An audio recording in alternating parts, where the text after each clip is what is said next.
Good morning students. आज हम पढ़ेंगे मार्कोनिकॉफ रूल्स। मार्कोनिकॉफ रूल्स क्या होता है, सबसे पहले अपन समझते हैं। मार्कोनिकॉफ रूल्स समझने से पहले अपने को कुछ मेन पॉइंट्स ध्यान में रखने होंगे। जो मेन पॉइंट्स देखते हैं सबसे पहले, तो देखो मार्कोनिकॉफ रूल पढ़ने से पहले पहला पॉइंट देखते हैं, फर्स्ट पॉइंट। तो फर्स्ट पॉइंट क्या होता है, मार्कोनिकॉफ रूल होता है वो हमेशा एल्कीन्स के ऊपर काम में लिया जाता है। किस पे रहता है, एल्कीन्स। तो सबसे पहले अगर अपन बात करते हैं, ये यूज किस पे होगा, एल्कीन्स पे होगा। एल्कीन्स क्या होता है, जिसके अंदर डबल बॉन्ड प्रेजेंट होते हैं। जैसे देखो कार्बन डबल बॉन्ड कार्बन। अब आपको पता है इस डबल बॉन्ड के अंदर ये क्या होता है, पाई बॉन्ड। क्या होता है, पाई बॉन्ड। तो पाई बॉन्ड होता है, ये यूजुअली पाई बॉन्ड होता है, आसानी से ब्रेक हो जाता है। आसानी से ये ब्रेक हो जाएगा तो देखो ये दो कार्बन की वैलेंसी है, कार्बन की वैलेंस एक वैलेंस से फ्री हो जाएगी, एक वैलेंस से फ्री हो जाएगी। तो यहाँ पे आने वाले कोई भी दो ग्रुप होंगे वो आसानी से ऐड हो जाएंगे। अब वो आने वाले ग्रुप कौन से होंगे, तो हमेशा याद रखना, वैसे तो एल्कीन में किसी का भी एडिशन करवा सकते हैं, बट मार्कोनिकॉफ रूल के अंदर क्या होगा, हमेशा हाइड्रोजन हैलाइड का एडिशन होगा। अब हाइड्रोजन हैलाइड का एडिशन होगा, इस पे होगा इन दोनों कार्बन की वैलेंसी। तो सेकंड पॉइंट पे अगर हम बात करते हैं, तो सेकंड पॉइंट क्या होता है, hydrogen halide addition.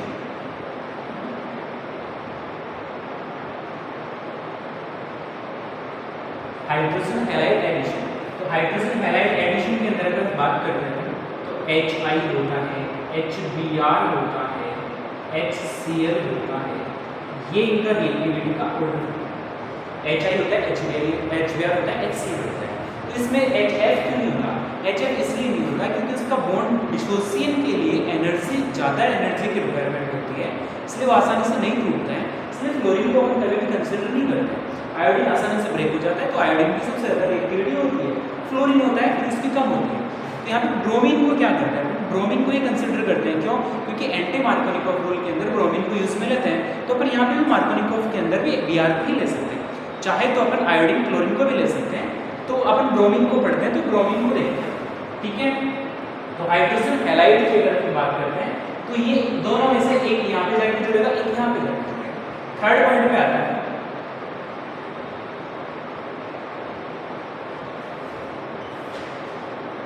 Unsymmetrical alkene.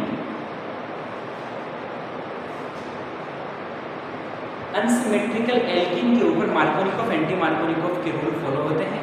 जो अनसिमेट्रिकल एल्कीन क्या होती है, वह एल्कीन्स होती हैं जिसको अपन बीच में से सेपरेट करने पर दोनों पार्ट डिफरेंट हो, वो अनसिमेट्रिकल एल्कीन कहलाता है। तो सिमेट्रिकल एल्कीन क्या होता है, जिसको बीच में से सेपरेट करने पर दोनों पार्ट सेम होते हैं, उसे क्या कहते हैं, सिमेट्रिकल। और यहाँ अपन कौन सा पढ़ेंगे, अनसिमेट्रिकल। तो अनसिमेट्रिकल का एग्जाम्पल लेता हूँ, प्रोपीन।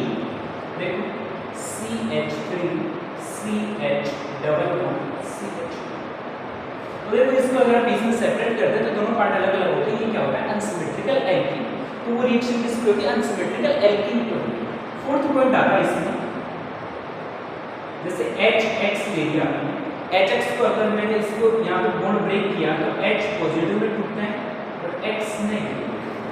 अब पॉजिटिव में टूटता है तो ये क्या होते हैं, इलेक्ट्रोफाइल्स। क्या होते हैं, इलेक्ट्रोफाइल्स या फिर इलेक्ट्रोफिलिक। इलेक्ट्रोफिलिक फिलिक का मतलब क्या होता है, तो फिलिक का मतलब होता है स्नेह करना, हिंदी में अगर अपन बात करते हैं। और अगर वैसे इसकी बात करो, इलेक्ट्रॉन स्नेही। इलेक्ट्रोफिलिक का मतलब क्या होता है, इलेक्ट्रॉन स्नेही, इलेक्ट्रॉन से प्यार करने वाला। तो इलेक्ट्रॉन से प्यार कौन करेगा, पॉजिटिव पार्ट करेगा। तो ये जो पॉजिटिव चार्ज वाली स्पीसीज होती है, सारे क्या होते हैं, इलेक्ट्रोफिलिक स्पीसीज होती है, ठीक है। तो ये मैंने 4 पॉइंट अपन ने देख लिए। अब मार्कोनिकॉफ रूल के अपन एग्जाम्पल पे चलते हैं और मार्कोनिकॉफ रूल के ऊपर इसको फॉलो करते हैं। तो देखो सबसे पहले एग्जाम्पल में चलते हैं।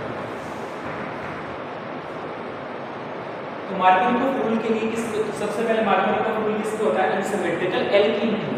तो लो अनसिमेट्रिकल एल्कीन, जैसे प्रोपीन का एक एग्जांपल लिख लेते हैं। प्रोपीन का एग्जांपल ले लिया, HBr से इसकी रिएक्शन करवाते हैं, HBr से एडिशन करवाया, तो बताओ क्या क्या पॉसिबिलिटी हो सकती है प्रोडक्ट बनने की। तो तो देखो पॉसिबिलिटी दो टाइप की पॉसिबिलिटी हो सकती है, दोनों में बना देते हैं। CH3 CHBr CH3 plus CH3 CH2 CH2। देखो ये दो ही पॉसिबिलिटी हो सकती है, क्योंकि HBr का एडिशन करवाओगे तो आप डबल बॉन्ड के ऊपर ही एडिशन होगा दोनों का, तो या तो Br यहाँ जुड़ सकता है या फिर Br यहाँ जुड़ सकता है। दोनों पॉसिबिलिटी अपन ने बना ली। इसमें से मेजर प्रोडक्ट कौन सा बनता है? तो मेजर प्रोडक्ट ये बनता है, तो ये क्या बनता है? Minor product. ये माइनर प्रोडक्ट बनता है। अभी मेजर प्रोडक्ट क्यों बनता है, तो कैसे नहीं बनता है, अभी मैकेनिज्म देखेंगे अपन, उस मैकेनिज्म के अकॉर्डिंग अपन चलते हैं। तो ये मार्कोनिकॉफ का रूल होता है। अब चलो मार्कोनिकॉफ रूल के लिए मैं आपको एक डेफिनेशन बताता हूँ, उस डेफिनेशन को फॉलो करके भी अपन इसके क्वेश्चंस वगैरह कर सकते हैं। क्योंकि मान लो अगर आगे कोई क्वेश्चंस आते हैं ऐसे, तो वहाँ पे ऐसा तो है नहीं आप हर जगह मैकेनिज्म करके कर सकते हो क्वेश्चंस को, तो उसके लिए कुछ रूल्स फॉलो करने पड़ेंगे आपको। तो सबसे पहले मैं आपको डेफिनेशन बताता हूँ, उस डेफिनेशन के अकॉर्डिंग करना है। सुनो ध्यान से, अनसिमेट्रिकल एल्कीन के ऊपर HBr का एडिशन करवाते हैं तो जहाँ पे हाइड्रोजन की संख्या ज्यादा है वहाँ हाइड्रोजन जाके जुड़ेगा, और जहाँ H की संख्या कम है वहाँ पे Br जाके जुड़ेगा। खत्म। दूसरे डेफिनेशन, अनसिमेट्रिकल एल्कीन के ऊपर HBr का एडिशन करवाने पर पॉजिटिव पार्ट वहां जाके जुड़ता है जहां हाइड्रोजन की संख्या ज्यादा होगी, और नेगेटिव पार्ट वहां जाके जुड़ता है जहां पे हाइड्रोजन की संख्या कम होगी। उससे अपन क्या कहते हैं? मार्कोनिकॉफ का रूल।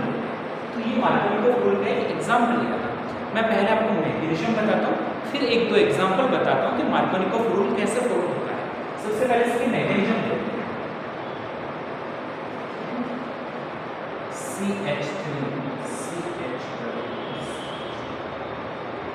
सुनो ध्यान से, देखो ये एल्कीन है, अनसिमेट्रिकल है, CH3 है।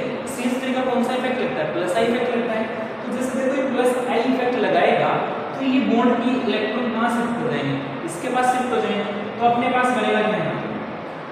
CH3 CH CH2 नेगेटिव, और यहाँ पे कौन सा चार्ज आ जाएगा? Positive charge. ठीक है, इसी कंपाउंड को देखो मैं यहाँ सेकंड स्टेप में CH3 CH पॉजिटिव और CH2 नेगेटिव, इसकी रिएक्शन करवाता हूँ मैं HBr के साथ। ठीक है, अब अपने को पता है यार HBr है सिमेट्रिकल अनसिमेट्रिकल, ये भी अनसिमेट्रिकल है।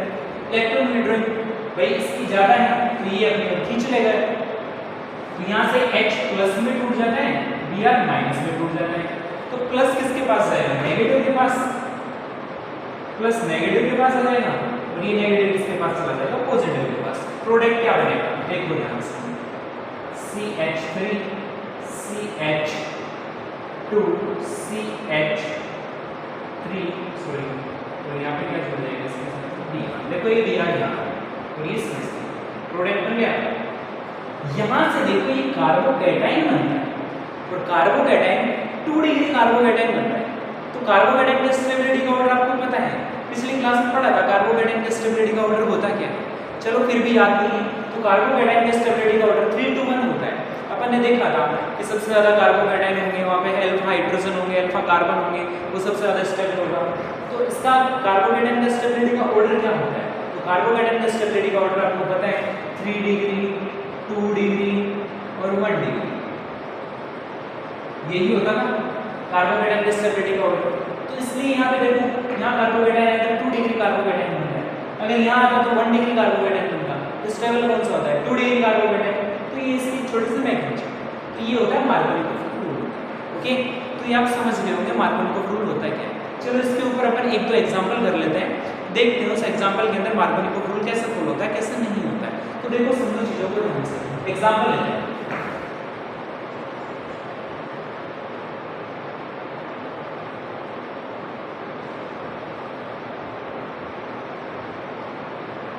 चलो अपन ने ये एक मैंने अनसिमेट्रिकल एल्कीन ये ले लिया, इसके ऊपर HBr का एडिशन करवाना है। तो अब बताओ क्या करना है? तो डेफिनेशन क्या हो? सबसे पहले डेफिनेशन क्या बोलती है? मार्कोनिकॉफ का रूल ये बोलता है कि जब किसी अनसिमेट्रिकल एल्कीन के ऊपर अपन HBr का एडिशन करवाते हैं तो पॉजिटिव पार्ट वहां जाके जुड़ता है जहां हाइड्रोजन की संख्या ज्यादा होगी, और Br वहां जाके जुड़ता है जहां हाइड्रोजन की संख्या कम होगी। सुनो ध्यान से, ये अनसिमेट्रिकल एल्कीन यही है ना, इसके ऊपर देखो आप HBr का एडिशन करवाओगे तो H वहां जाके जुड़ता है, हाइड्रोजन की संख्या ज्यादा होगी। तो देखो इस कार्बन के पास तो है ही नहीं ना जगह, इसके पास कितने हाइड्रोजन है, 1 हाइड्रोजन है, तो ज्यादा किसके पास है, इसी के पास है, तो हाइड्रोजन कहां जाके जुड़ेगा, इस कार्बन के पास, तो Br कहां जाएगा, ऑब्वियसली यहीं जाएगा।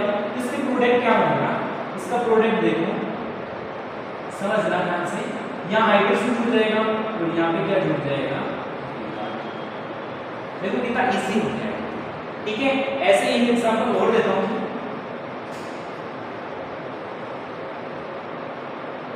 ये ले लिया मैंने अनसिमेट्रिकल एल्कीन, इसके ऊपर भी HBr का एडिशन करवाया, तो बताओ हाइड्रोजन कहाँ जाके जुड़ेगा, जहाँ हाइड्रोजन की संख्या ज्यादा होगी। अब देखो यहाँ इस कार्बन की वैलेंसी कितनी, 2 है, तो 2 इसके पास हाइड्रोजन है, इस कार्बन की वैलेंसी 3 है, तो इसके पास एक हाइड्रोजन ज्यादा कहाँ है, यहाँ पे, तो यहाँ हाइड्रोजन जाके जुड़ जाएगा, यहाँ पे क्या जुड़ जाएगा, Br, इसका प्रोडक्ट क्या बन जाएगा, तो बड़ा सिंपल सा है मार्कोनिकोव का रूल, कुछ नहीं बोलता, ये छोटे छोटे 4 पॉइंट है, इसके बाद में इन पॉइंट्स को अपन यहाँ पे फॉलो करेंगे, तो मार्कोनिकोव का रूल बोलता है। एंटी मार्कोनिकोव का रूल होता है, वो सेम अपोजिट होता है, मार्कोनिकोव रूल से सेम अपोजिट होता है। तो उसके लिए पता कैसे चलता है कि anti Markovnikov rule, anti Markovnikov rule क्या होता है, पेरोक्साइड की उपस्थिति में होता है। पेरोक्साइड क्या होता है, H2O2 पेरोक्साइड होता है, जिसकी उपस्थिति में क्या होता है, एंटी मार्कोनिकोव रूल होता है, और इसका अपोजिट जो रिजल्ट आता है वो एंटी मार्कोनिकोव रूल होता है। आप सबसे पहले मार्कोनिकोव रूल को उतारिए, फिर अपन एंटी मार्कोनिकोव रूल पे चलते हैं।